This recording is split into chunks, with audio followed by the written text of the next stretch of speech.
இந்த ஆட்சியை தேச விரோத ஆட்சின்னு உள்துறை அமைச்சர் சொல்றார். எது தேச விரோத ஆட்சி? நாங்க எப்படி தேச விரோதி? நான் அமித்ஷாவை கேட்கிறேன், நான் மோடியை கேட்கிறேன். காஷ்மீர் சட்டமன்றத்தில் உமர் அப்துல்லா பேசுகிறார். காஷ்மீர் சட்டமன்றத்தில் அந்த நாட்டினுடைய முதலமைச்சர் பேசுகிறார்.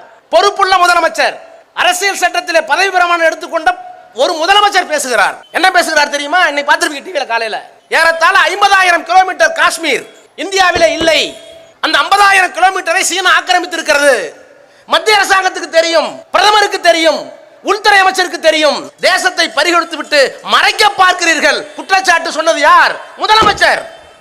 எங்கே சொன்னார்? வேளச்சேரியிலா, பொதுக்கூட்டத்திலா, ஒரு மாநிலத்தில் சட்டமன்றத்திலே சொன்னார். நான் சொல்லுகிறேன், அமித்ஷாவுக்கு யோகிதை இருந்தால், அமித்ஷாவுக்கு தகுதி இருந்தால், உள்ளபடியே உள்துறை அமைச்சருக்கு யோகியவனாக இருந்தால்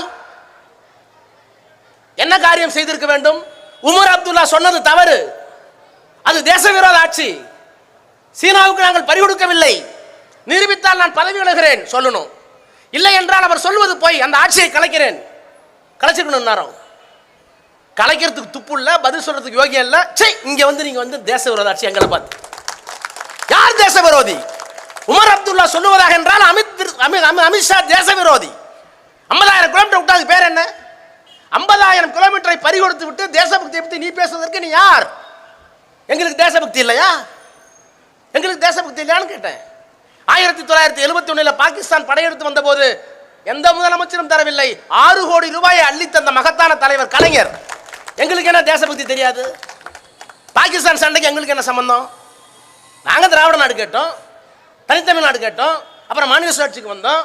நாங்க ஆட்சிக்கு வந்த பிற்பாடு கூட பெரியார் எங்களை மன்னிக்கலையே. நாங்க 67 ஆட்சிக்கு வந்த பிறகு கூட 73 சாவர வரைக்கும் எங்களை பெரியார் மன்னிக்கல. நல்ல முதலமைச்சர் கலைஞர், திமுக நல்ல ஆட்சி, ஆனால் சமரசம் செய்து கொண்டார்கள். நான் சாகர வரை தனித்தமிழ் தான் கேட்கிறேன். பார்ப்பன பணிய ஆதிக்கத்திலிருந்து வெளியே வந்து சாதி இல்லாத ஒரு சமுதாயத்தை படைக்க வேண்டும் என்றால் இந்தியாவில் முடியாது. நான் தனித்தமிழ்நாடு கேட்கிறேன் கேட்டுக்கிட்டே இருந்தவர் பெரியார். அவரை கூட தேச விரோதி உங்களால் சொல்ல முடியாது. ஏன்னா அவர் சொன்னதுக்கு பின்னால காரணம் இருக்கு. மாநில சுயாட்சி கேட்டோம், ராஜமன்னார் குழுவை அமைத்தோம். இவ்வளவுக்கும் பிறகு கார்கில் போர் வந்துச்சு. கார்கில் போருக்கு எங்களுக்கு என்ன சம்பந்தம்? கார்கில பிறந்தவன் தமிழனா? கார்கில்ல படிச்சவன் திருக்குறள் படிச்சானா?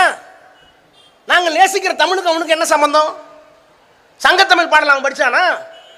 ஈழத்தில் இருக்கிற தமிழன் எங்களுக்கு தெரியும். என் தமிழன் ஈழத்துக்காக நான் குரல் கொடுக்கிறேன், ஈழத்துக்காக நான் பேசுகிறேன், ஈழத்திற்காக எதையும் செய்வேன் என்றால் ரத்த உறவு, தொப்புள் உறவு. ஆனால் காஷ்மீரில் இருக்கிற ஆள் யார்? மதத்தால் இஸ்லாமியன், நாட்டால் காஷ்மீரி. அவன் பேசுகிற மொழிக்கும் எனக்கு சம்பந்தம் இல்லை. இன்னும் சொல்ல போனா கன்னடமும் கணிதெலுங்கும் கவின் மலையாளமும் தாயே தமிழே உன் உதிரத்தே உதித்திருந்தே என்று சொன்னார்களே.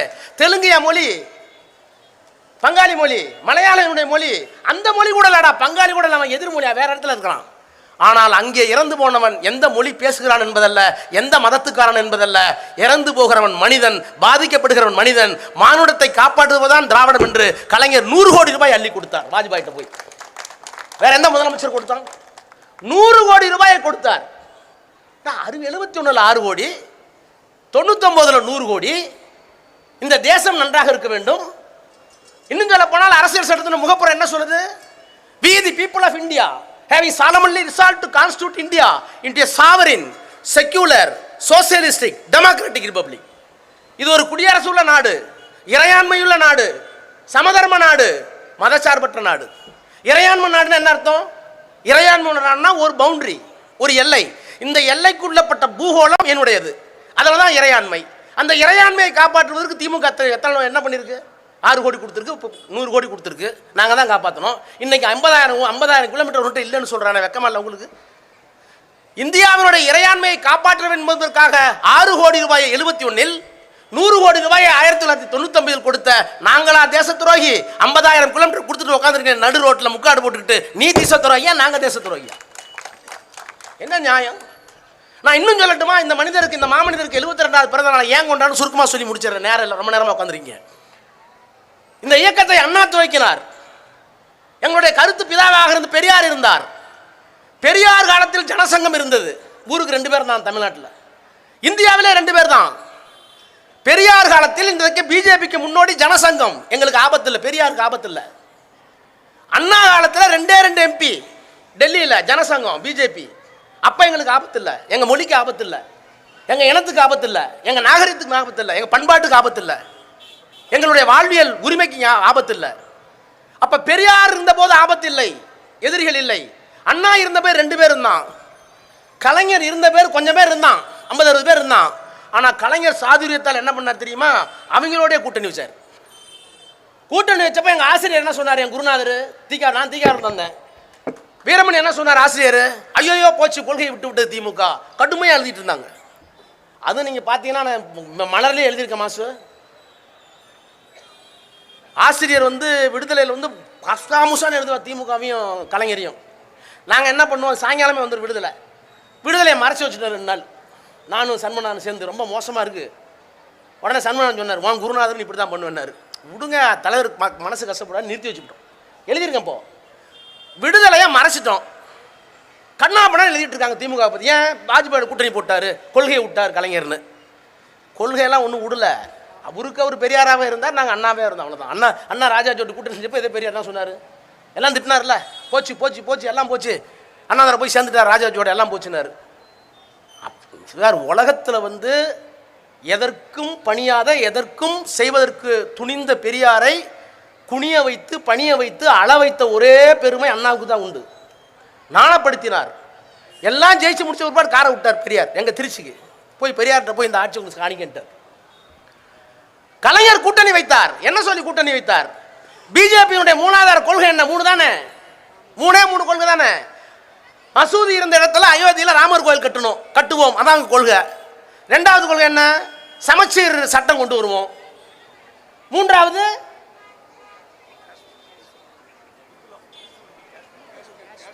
காஷ்மீருக்கு வழங்கப்பட்ட 370. இந்த 3 கொள்கை தான் பிஜேபியினுடைய 3ஆதார கொள்கை. ஆனால் அண்ணன் முரசொலி மாறன் அவர்களும் கலைஞரும் வாஜ்பாயை கூப்பிட்டு என்ன சொன்னாங்க? வாஜ்பாய் இங்கே வா, உன் கட்சி திருட்டு கட்சின்னு எனக்கு தெரியும், திருடுற பழக்கம் உங்களுக்கு இருக்குது, ஆனால் ஒரு அக்ரிமெண்ட்டு, என்னோட இருக்கிற வரைக்கும் திருடக்கூடாது, என்னோட இருக்கிற வரைக்கும் திருடக்கூடாது. அதுக்கு பேர் குறைந்தபட்ச செயல் திட்டம். நாங்கள் உங்களோடு கூட்டணியில் இருக்கிறோம், ஆனால் உங்கள் 3ஆதார கொள்கையான ராமர் கோயில் கட்டுவதை கைவிட வேண்டும், இஸ்லாமியர்களுக்கு எதிராக சிவில் சட்டம் கைவிட வேண்டும், காஷ்மீருக்கு வழங்கப்பட்ட சிறப்பு அதிகாரம் கை வைக்கக்கூடாது, இந்த 3 செய்யக்கூடாதுன்னு கையெழுத்து வாங்கி கொண்டு தான் நாங்கள் போனோம். அப்படி இருந்தும் ஆசிரியருக்கு பிடிக்கல, கசாமுசான்னு எழுதிட்டு இருந்தார். விடுதலையை மறைச்சி வச்சோம். கலைஞர் கூப்பிட்டார், இங்கே வாராஜான்னார். விடுதலை எங்கன்னு கேட்டார். இன்னும் வரலைங்க என்ன, மணி 6, விடுதலை வராமலாம் இருக்காது, வந்திருக்கோம், எங்கே உண்மையை சொல்லுனார். கீழே தாங்க வச்சுருக்கோம், எதுக்கு வேணாலும் விட்டுறணும், எடுத்துகிட்டு வந்தார். பார்த்தா கடுமையாக எழுதியிருக்கார். சொன்னார், தலைவர் சொன்னார், உன் குருநாதர் என்னை திட்டினதுக்காக நீ மறைக்க பார்க்குற. ஒன்று சொல்கிறேன்யா, அரசியலில் எங்கே வேணாலும் நம்ம இருப்போம், ஆனால் விடுதலை இப்படி வந்தால் தான் அவர் வீரமணி, இல்லைன்னா அவர் ஈரமணினார். அவர் கொள்கையை அவர் பேசிட்டோம், நம்ம கொள்கையை நம்ம பேசுவோம். நான் அப்படியே ரெக்கார்ட் பண்ணிடுறேன், 2 பேரும் இருக்கும்போதே சொல்லியிருக்கிறேன். இப்படி வந்தால் தான் விடுதலை இப்படி வந்தால் தான் வீரமணி, இல்லைன்னா அது ஈரமணினார். அப்போ எதிர்கட்சியில் இருந்தால் கூட, மாறுகின்ற போது கூட்டணி மாறினால் கூட, கொள்கையை பேசுகின்ற ஒருவரை அவமதிக்காமல் அவர்களையும் காப்பாற்றக்கூடிய வல்லமை மிக்க ஒரு தலைவராக அன்றைக்கு இருந்தார் கலைஞர். இன்னைக்கு அந்த கலைஞர் இருக்கிற போது, அண்ணா இருக்கிற போது ஏதாவது ஒன்றுக்கு தான் ஆபத்து வரும். நான் சொன்ன அரசியல் சட்டத்தில் இறையாண்மை, ஜனநாயகம், மதச்சார்பின்மை, சமதர்மம், இந்த 4 தான் அடிப்படை அரசியல் சட்டத்துக்கு. Basic structure of the constitution cannot be amended. அரசியல் சட்டத்தினுடைய அடிப்படை பண்புகளை யாராலும் மாற்ற முடியாதுன்னு 13 நீதிபதி சொல்லிட்டான். ஆனால் அதை மாற்றணும்னு விரும்பின காலத்தில் 76 ஜனநாயகத்துக்கு பாதிப்பு வந்துச்சு. ஜனநாயகத்துக்கு பாதிப்பு வந்தபோது நான் காங்கிரஸ் காலத்தை சொன்னேன், நாடாளுமன்றத்தை சொன்னேன், இப்படிலாம் அடி வாங்கினவர் எங்கள் தலைவர்னு. வெளியில் பிரியா காந்தி என்னை கூப்பிட்டு போய், இதெல்லாம் உண்மையா, அண்ணன் ஸ்டாலின் இப்படிலாம் நடந்துச்சான்னு, உங்கள் பாட்டிக்கு தெரியுமோ தெரியாதுமா இதெல்லாம் நடந்துச்சுன்னு. ஐயோயோ, அதுக்காக நான் இப்போ மன்னிப்பு கேட்குறேன்.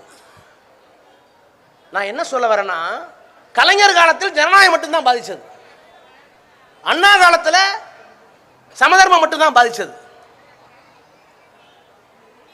அதற்கு பிறகு மதசார்பின்மைக்கு ஆபத்து வந்தபோது கலைஞர் வேற மாதிரி இதை கையாண்டார். இப்போ நான் சொன்னேன், பிஜேபியோட கூட்டணி போட்டார்.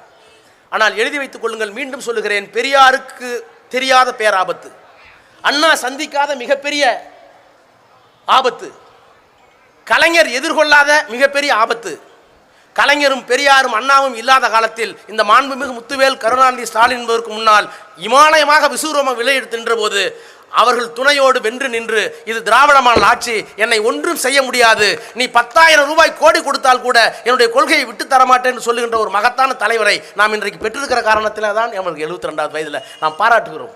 தனி மனிதனுக்காக அல்ல, பெரியாருடைய கொள்கையை, அண்ணாவினுடைய கொள்கையை, கலைஞருடைய கொள்கையை காப்பாற்ற வேண்டும், திராவிடம் வாழ வேண்டும் என்று சொன்னால் இந்த மனிதன் இன்னும் 100 ஆண்டுகள் வாழ வேண்டும் என்று வாழ்த்துவோம். அவர் வாழ்க, தலைவர் வாழ்க. நன்றி, வணக்கம்.